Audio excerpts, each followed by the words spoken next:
Hello guys, welcome back with me again in this channel. On today's tutorial, I'm going to show you how you can make a quiz in Google Forms.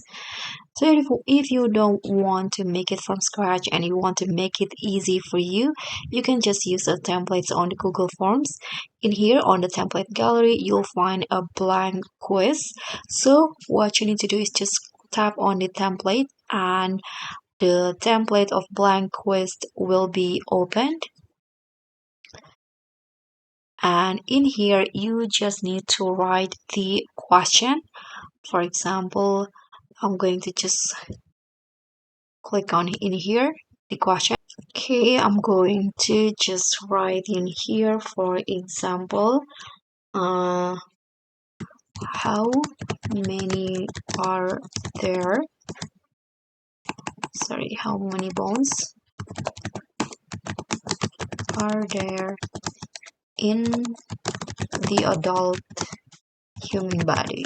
Okay, you can add the questions in here, the answer options, for example,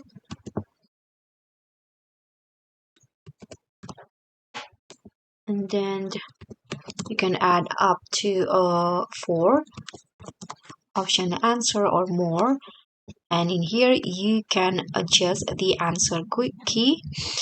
I'm going to click on the right answers, and in here you can adjust how many points. For example, I'm going to go with 10, and after that you can click on done.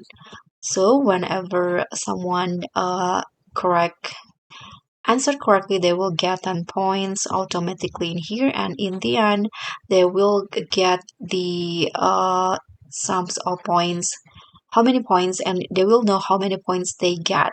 Here you can change the title, add descriptions, and to add another question you can just tap on this click plus icon. Okay, so that's how you can add create quiz in Google Forms. Thank you so much for watching. I hope this tutorial will be helpful for you. Don't forget to like, comment, and subscribe, and also click on the thanks. Bye.